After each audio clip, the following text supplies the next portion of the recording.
Welcome. My name is Per Schoffers and I'm the founder and CEO of Atenga. And I'm here to talk about price optimization.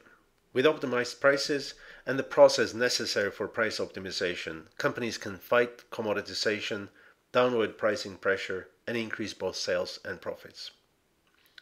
This presentation summarizes what we learned from making several hundred price optimization projects in all different industries.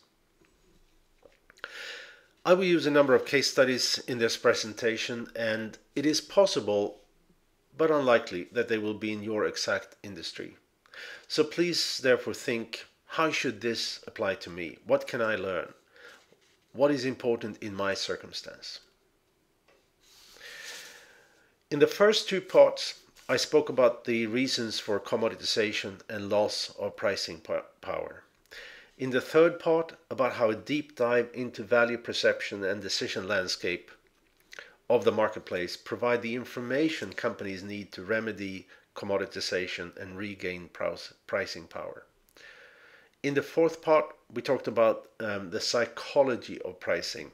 And in the fifth part, I covered the methods used to discover willingness to pay, decision drivers, and value drivers with the amount of detail and clarity you need. But there's one more thing, and that's data mining. In data mining, as part of price optimization, you'll be looking at correlations between profits and all different variables such as services, salesperson, sales territory, order size, maybe even size of customers, what industry they're in, how quick they pay, and anything else that could be relevant. Typically, 30 to 40 variables are investigated, and typically 5 or 6 really makes a difference. And these are some things you may want to look at, but there could be others. And every company, of course, will be different. And when you apply regression analysis to this data, what you will find is that most of your data will cluster together, but there will be outliers. Some of these outliers are better for your company, some are worse for your company. And once you've identified those outliers, you need to start asking questions. What can we learn from the most profitable outliers? What can we apply to the least profitable outliers? So data mining doesn't give you answers, but data mining provides questions, many questions that you can and need to ask. And questions, when answered, will help you find ways to increase sales and profitability. And important in data mining is the fix and fire concept. If you think you can't fix an outlier, you need to think and ask yourself, if this is an outlier customer, should we stop doing business with them? Should we fire them? If it's a product, are the products strategic and should we continue to sell it or fire it? Or in either case, are there ways they could be fixed? So I will focus here on a case study, a company that sells small appliances. Here we look at contribution margin by customer. And you will see that we have a cluster of customers with small volumes but reasonable contribution margin. But you also see there are outliers, and those outliers are the interesting one. Some customers with low sales volume and margin lower than the goal. As these outliers are investigated, there may be a legit reason for them to be both low volume and low margins. Maybe they're strategic, maybe they're just new, or maybe they're not. Maybe then they should be fired. Some customers do good volume but have low contribution margin. This needs to be fixed. Here it's Kitchen Collection and Best Buy.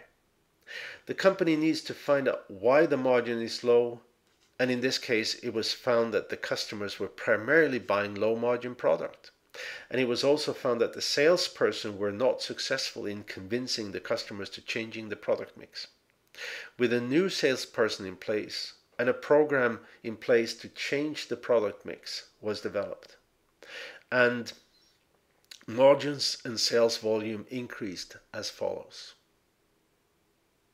It took the company about 9 months to rectify the situation, but it was well worth it. Then you'll see we have a couple of companies here above the target margin line. These companies do good margin, but not their potential volume. So again, the data here enables the company to ask questions, why? And once the answer is found, the company were able to rectify the situation. In this case, new point of sales material was developed, and the company together with the retailer joined forces in special advertising and coupons. The result was the following. So the lesson to learn here is that the data about your own company and your own customers can drive questions that in turn makes a significant profitability difference for the company. And I will continue this. Another example is to look at this based on products. As you can see, some products here have low margin and lousy sales. And then the question is, are they strategic?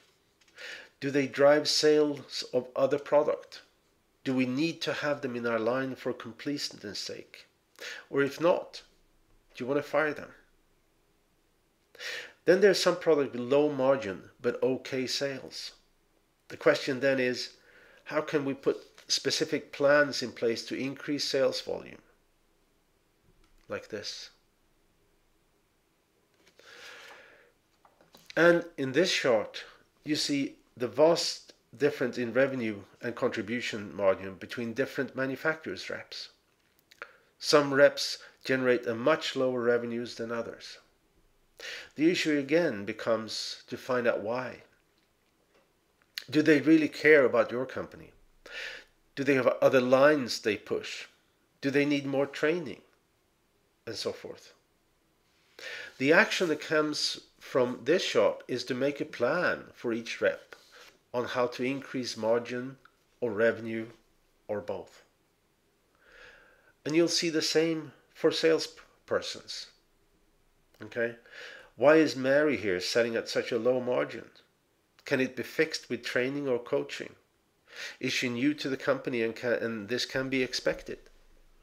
Or with more or better management help? And what could be learned from Jill? What specific skills and experience does he have that can help other salespeople? And we can look at contribution margin by sales channel. The website has great margin but poor sales. Find out why. What programs can be developed to promote the website? Better SEO, more online advertising, whatever.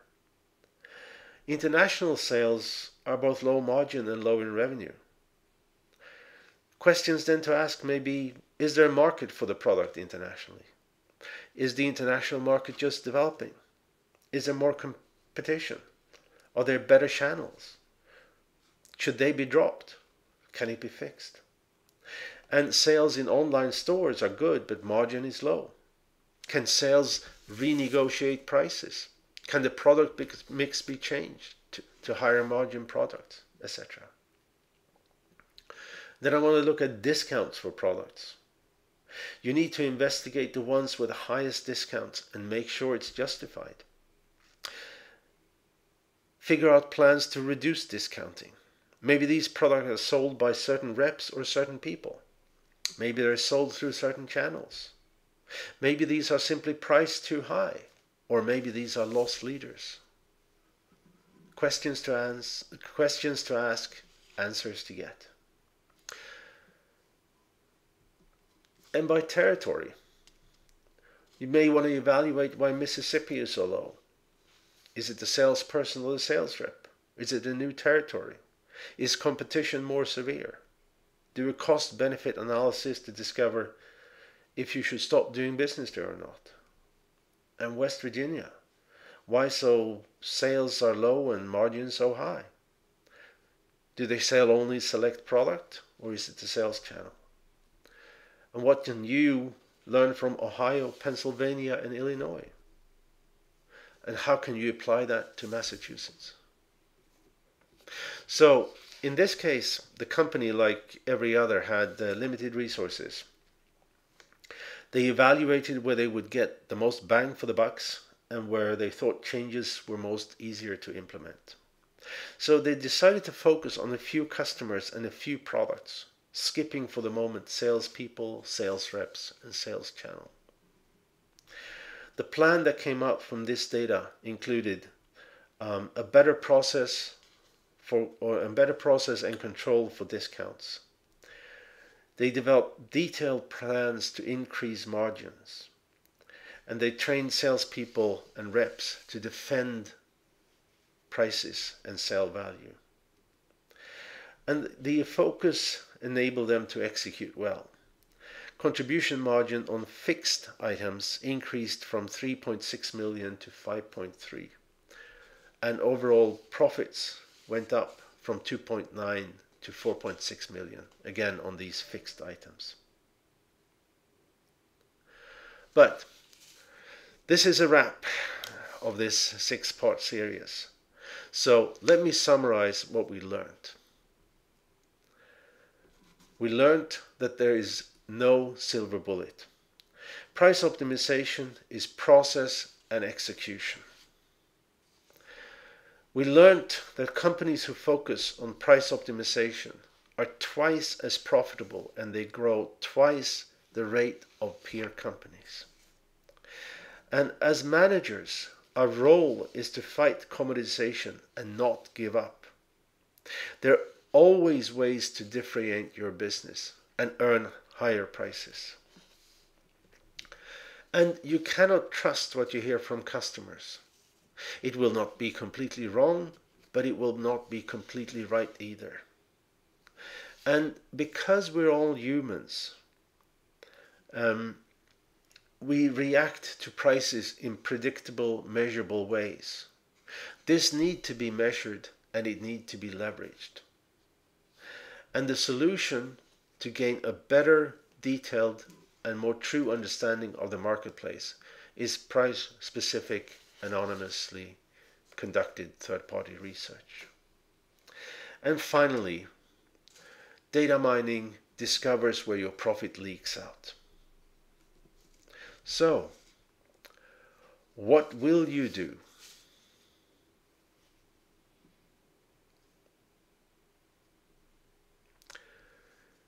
It's been a pleasure for me to present this series. I hope you enjoyed listening to me as much as I enjoyed making this series. Thank you very much.